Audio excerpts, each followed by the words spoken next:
Hey, it's Tony Edwards here. Welcome to the second installment of this vlog, and I'm as surprised as you that it's here, to be honest. So, should we just get into it?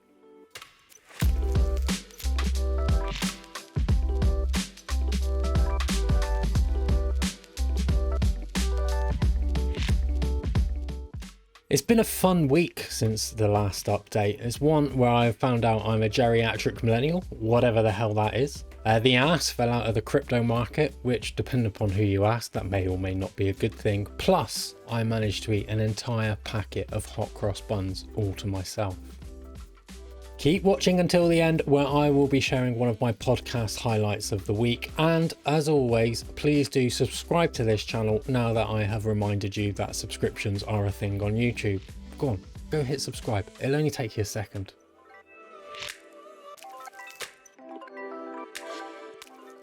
This week marked the start of a new video first journey.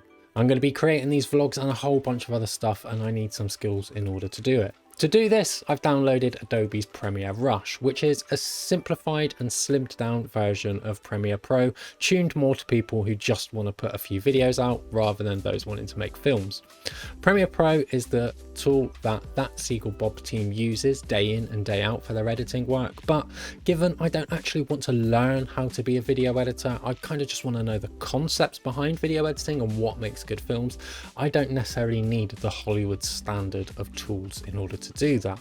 Premiere Rush does the job. To demonstrate my newfound editing prowess, please do let me share a few more things that we've been up to this week.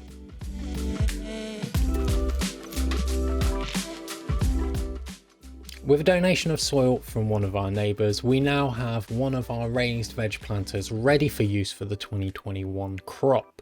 It's sitting at its resting weight of just over 2 tons of topsoil at the moment, ready for those veggies to go in.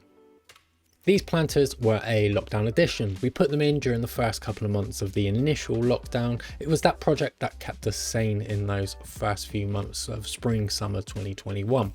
We never actually filled them up with vegetables. Instead, we planted a little bit of this, a little bit of that, and just kind of saw what happened with them. We thought it was best to be able to nurture one cabbage all the way through to being eaten, rather than having lots of cabbages die because we weren't quite sure what was going on.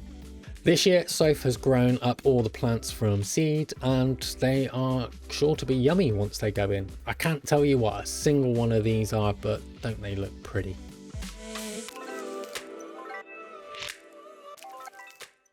Naturally, Dexter went for walks. Lots of walks. They're a great mental reset, and one of the ways in which I've been keeping mindful throughout everything that's been going on over the last year or so.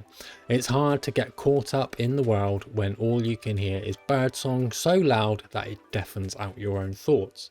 It's a very nice thing to have. I've pondered many things to great lengths and great depths when I've been out wandering with Dexter, and this week I turned my mind to the Israeli-Gaza conflict, and specifically the people caught up in it rather than the actual right and wrong of what's going on. Walking around the garden, my biggest and most fraught decision is which blade of grass to pick out of the lawn for Dexter to play with. When you compare that to the families that are living in Gaza at the moment, it doesn't really compare, but it is worth putting yourselves in other people's shoes from time to time. Work-wise, the project that this little doozy of a video clip originates from reared its head again. The client requested a few more edits to the clips before we put the training materials online for them. Not a problem at all. This project as a whole was super fun to be a part of, and definitely the most complex Zoom call I've ever been around. Hats off to the lads for getting that one set up. I honestly, for a moment, didn't think we were going to do it, but we did. And just a note to any future potential clients, the handsome host costs extra in that photo.